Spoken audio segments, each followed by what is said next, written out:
ಸಿಗ್ತಾ ಇದೆ. ಅದು ಯಾವತ್ತು ಉಪ್ಪಿ ಸರ್ ಈಗ ಫೋನ್ ಮಾಡಿದರು, ಸೊ ಅದೇ ಹೇಳ್ತಾ ಇದೆ, ಸಾಂಗ್ ಇದು ನಸೀಬ್ ಚೆನ್ನಾಗಿದೆ, ಸಡನ್ ಈಗ ಬರ್ತಾ ಇದೆ ಸೋಷಲ್. ಆ ಟೈಮಲ್ಲಿ ಇರಲಿಲ್ಲ. ಸೊ ಆ ಟೈಮ್ ಇದು ನಾವು ಎಂಜಾಯ್ ಮಾಡಿದ್ದೀವಿ. ಈಗ ಕರಿಮಣಿ ಮಾಲೀಕ ನೀನಲ್ಲ ಅನ್ನೋದು ಆ ಟೈಮಲ್ಲಿ ಐ ಥಿಂಕ್ ಪಿಕ್ಚರಲ್ಲಿ ಓಕೆ ಕೇಳಿಬಿಟ್ಟಿದ್ದಾರೆ, ಅದಕ್ಕೆ ಒತ್ತು ಸಿಗಬೇಕಾಗಿದ್ದು ಒತ್ತು ಸಿಕ್ಕಿಲ್ಲ, ಈಗ ಸಿಗ್ತಾ ಇದೆ. ಸರ್ ಅಂದರೆ ನಮ್ಗೆ ಯಾಕೆ ಇದು ಸ್ಪೆಷಲ್ ಅಂತ ಅನಿಸಿದ್ದು ಅಂತಂದರೆ, ನಾವು ಅಫ್ಕೋರ್ಸ್ ಮದುವೆ ಆದವ್ರನ್ನ ಗಂಡ, ಪತಿರಾಯ, ಅದು ಇದು ಅಂತ ಸಾವಿರ ಬೇರೆ ಬೇರೆ ವರ್ಡ್ಸ್ಗಳಲ್ಲಿ ಕರೆದಿದ್ದೀವಿ. ಆದರೆ ಈ ಕರಿಮಣಿ ಮಾಲೀಕ ಅನ್ನೋದು ಒಂದು ರೀತಿ ನಿಜವಾಗ್ಲೂ ಅಟ್ರಾಕ್ಟಿವ್ ಆಗಿದೆ. ಹೆಂಗೆ ಉಪ್ಪಿ ಸರ್ಗೆ ಈ ಒಂದು ವರ್ಡ್ ಬರೆಯೋಕ್ಕೆ ತಲೆ ಹೊಳಿತಪ್ಪ ಅಂತ ಅನ್ನಿಸ್ಬಿಡುತ್ತೆ ಈಗ ನೋಡಿದಾಗ. ಈಗ ಏನಾಗಿತ್ತು ಅಂದರೆ, ಅದು ಆ್ಯಕ್ಚುಲಿ ಏನಿಲ್ಲ ಅಂತ ಲೈನ್ ಕೊಟ್ಟಿದ್ದು ಅವರೇ. ಏನಿಲ್ಲ ಹುಟ್ಟಿದ್ದು ಈ ಹಾಡು ಹುಟ್ಟಿದ ಲೈನಿಂದ. ಏನಿಲ್ಲ ಅಂತ ಹೇಳಿದ್ರೆ ಏನೇನಿಲ್ಲ ಅಂತ ಮಾಡೋಣ ಅಂತ ಹೊರಟಿದ್ವಿ. ಸೊ ಆದ ತಕ್ಷಣ ನನಗೆ ಐ ಥಿಂಕ್ ಇದೊಂದು ಟೋಟಲ್ ಪ್ರಕ್ರಿಯೆನೇ ಇಡೀ ಪಲ್ಲವಿ. ಸಾಧಾರಣ ಒಂದು ಅರ್ಧ ಮುಕ್ಕಾಲು ಗಂಟೆಯಲ್ಲಿ ಒಂದು 10 ನಿಮಿಷ ಟ್ಯೂನ್ ಆಗಿದೆ. ಆಮೇಲೆ ನಾವು we just started enjoying it. ಒಂದು ಗ್ರೂವ್ ಮಾಡಿ ಅದ್ರ ಜೊತೆ ಹಾಡೋಕ್ಕೆ ಶುರು ಮಾಡಿದೆ. ಸೊ ಎಲ್ಲರೂ ಇದ್ದರು ನನ್ನ ಲೆಕ್ಕದಲ್ಲಿ. ರಾತ್ರಿ ಲೇಟು ನಮ್ಮದೆಲ್ಲ ಶುರುವಾಗ ಯಾವ್ದು ರಾತ್ರಿ ಒಂದು 12 ಗಂಟೆ 1 ಗಂಟೆ ಏನಾಗಿತ್ತು. ಎಲ್ಲ ಕೂತಿದ್ರು, ಎಲ್ಲ ಮಾಡಿ ಏನಿಲ್ಲ ಬಂದ ತಕ್ಷಣ ಏನಿಲ್ಲ ಚೆನ್ನಾಗಿರುತ್ತೆ ಅಂತ.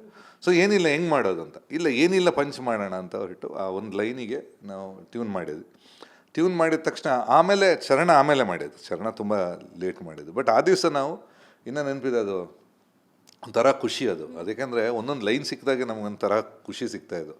ಸೊ ಯಾವತ್ತ ನಾವಂದರೆ ಈ ಏನಲ್ಲ ಅಂತ ಹೇಳಿದ್ರು ನನಗೆ ಈಗ ಕಳೆದ ದಿನಗಳಲ್ಲಿ ನೆನಪುಗಳಲ್ಲಿ ಏನೇನಿಲ್ಲ ಎರಡೂ ಅರ್ಥ ಬರುತ್ತೆ. ಸೊ ಇವತ್ತು ನಾನು ಹೇಳ್ಬೇಕಾದ್ರೆ ನಮ್ಮ ನೆನಪಿನಲ್ಲಿ ಏನೇನಿಲ್ಲ ಅಂತ ಅನಿಸುತ್ತೆ. ಯಾಕೆಂದರೆ ಎಲ್ಲ ಇದೆ. ಯಾಕೆಂದರೆ ಅಷ್ಟು ಖುಷಿ ಪಟ್ಟಿದ್ದೀವಿ. ನಾನು ಹೇಳಿದಾಗ it is not because of ಆ ಖುಷಿ, ಬೇರೆ ಏನಿಲ್ಲ.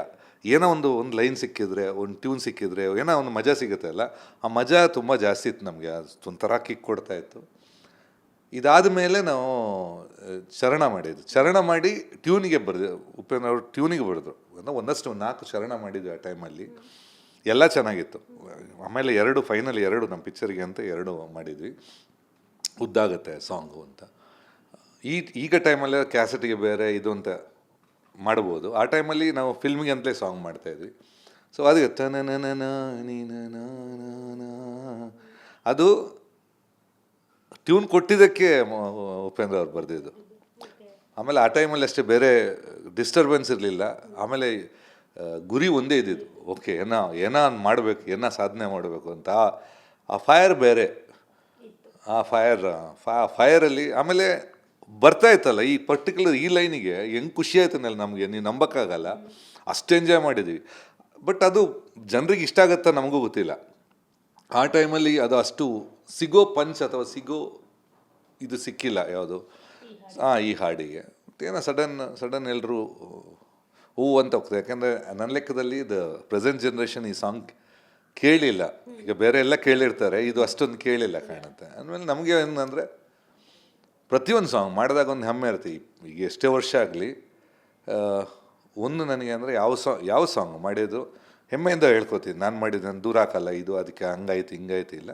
ಪ್ರತಿಯೊಂದನ್ನು ಖುಷಿ ಪಟ್ಟು ಕೊಟ್ಟಿದ್ದೀವಿ. ಇಷ್ಟ ಆದಾಗ ಡೆಫಿನೆಟಾಗಿ ಖುಷಿ ಆಗುತ್ತೆ. ಸರ್ ನಮ್ಮ ಕೆಲಸ ಕರೆಕ್ಟಾಗಿದ್ದಾಗ, ನಾವು ತುಂಬ ಹಾರ್ಡ್ ವರ್ಕ್ ಮಾಡಿದ್ದಾಗ ಅದು ಎಷ್ಟು ವರ್ಷಗಳಾದರೂ ಅದಕ್ಕೆ ಸಿಗಬೇಕಾಗಿರೋ ಬೆಲೆ ಸಿಗುತ್ತೆ ಅನ್ನೋದು ನಾವು ಕೇಳಿರ್ತೀವಿ. ಅದು ಈ ಹಾಡಿನ ವಿಷಯದಲ್ಲೂ ಅದು ನಿಜವಾಗಿದೆ ಅಷ್ಟೇ ಅಂತ. ಸೊ ಈ ಹಾಡು ಕ್ರಿಯೇಟ್ ಆದ ಬಗ್ಗೆ ಅದು ಗುರು ಕಿರಣ್ ಅವರು ಮಾತಲ್ಲೇ ಕೇಳಿದ್ರೆ ತುಂಬ ಇಂಟ್ರೆಸ್ಟಿಂಗ್ ಆಗಿರುತ್ತೆ ಸರ್. ಹೇಗೆ ಹುಟ್ಟಿದ್ದು ಅಂತ. ಹುಟ್ಟೋದು ಹೇಗೆ ಅಂದರೆ ನಮಗೆ ಗೊತ್ತಿಲ್ಲ. ನಾನು ಹೇಳೋದಲ್ಲ, ಎಲ್ಲ ಮೇಲಿಂದ ಬರುತ್ತೆ. ಆ ಟೈಮಿಗೆ ಏನೋ ಒಂದು ಶಕ್ತಿ ಹೊಳೆದಂಗೆ ಮಾಡುತ್ತೆ, ಆಗ ಏನೋ ಬರುತ್ತೆ, ಆಗುತ್ತೆ ಅಷ್ಟೇ. ಆ ಫ್ಲೋನೇ ಕರ್ಕೊಂಡು ಹೋಗೋದು. ಯಾವತ್ತು ನಾವು ಮಾಡಿದ್ದು ಫಿಲ್ಮಿಗೆ ಅಂತ ಮಾಡಿದ್ದು, ಇದು ಯಾವುದು ಸಾಂಗ್ ಹಿಟ್ ಅಂತಲ್ಲ. ಬೇಸಿಕಲಿ ಏನಾಗಿತ್ತು ಅಂದರೆ ಆ ಟೈಮಲ್ಲಿ ಅಫ್ಕೋರ್ಸ್ ಒಂದು ರೂಮರ್ ಪ್ಯಾಟರ್ನಲ್ಲಿ. ಸೊ ಓಕೆ ಏನಿಲ್ಲ ಅಂತ ಹೇಳಿದ್ರೆ ಚೆನ್ನಾಗಿರುತ್ತೆ, ಒಂಥರ ಡಿಫ್ರೆಂಟ್ ಆಗಿರುತ್ತೆ ಅಂತ ಟ್ರೈ ಮಾಡಿದ್ವಿ. ಸೊ ಅದು ಆ ಟೈಮಲ್ಲಿ ವರ್ಕೌಟ್ ಆಯಿತು ನನ್ನ ಲೆಕ್ಕದಲ್ಲಿ. ಇವತ್ತಿಗೂ ಅಲ್ಲ, ಆವತ್ತಿಗೂ ನಾನು that was one of my favourite songs. ಈಗ ಸುಮ್ಮನೆ ಲೇಟ್ ಚಿತ್ರದಲ್ಲಿ ಸುಮ್ಮನೆ ವಾಸ್ ಮೈ ಫೇವ್ರೇಟ್. ಇದರಲ್ಲಿ ಡೆಫಿನೆಟ್ ನನಗೆ ಈ ಪರ್ಟಿಕ್ಯುಲರ್ ಚರಣ ಈಗ ಯಾವುದು ವರ್ಕೌಟ್ ಅದನ್ನ ಚರಣ ನಾನು ಟ್ಯೂನ್ ಮಾಡಿದಾಗ ಇದು ನಾನು ಮನೆಯಲ್ಲಿ ನಮ್ಮ ಮಂಗಳೂರಲ್ಲಿ ಕದ್ರಿಲಿ ಮನೆಯಲ್ಲಿ ಕೂತ್ಕೊಂಡು ಇದು ಒಂದು ಚರಣ ಮಾಡಿದೆ. ಆಮೇಲೆ ಬೇಡ ಅಂತ ಹೇಳಿ ಮತ್ತೆ ಇನ್ನೊಂದು ಚೇಂಜ್ ಮಾಡಿದೆ ಇದಕ್ಕೆ. ಅಷ್ಟೇ. ನಾನು ಜಾಸ್ತಿ ಆ ಟೈಮಲ್ಲಿ ನನ್ನ ಲೆಕ್ಕದಲ್ಲಿ ಒಂದು ಚಿತ್ರ ಅಂದರೆ ಒಂದು 10-12 ಟ್ಯೂನ್ ಮಾಡ್ತಾಯಿದ್ವಿ. ಇದಕ್ಕೆ ಅಷ್ಟೇ. ಇದಕ್ಕೆ ಐ ಥಿಂಕ್ ಜಾಸ್ತಿ ಆಲ್ಟರ್ನೇಟಿವ್ಸ್ ಅಂತ ಇರಲಿಲ್ಲ. ಕೂತ್ಕೊಳ್ಳೋ ಟ್ಯೂನ್ ಮಾಡೋದು ಎಲ್ಲ ಓಕೆ ಆಗುತ್ತೆ, ಒಂಥರ ಖುಷಿ ಬರುತ್ತೆ.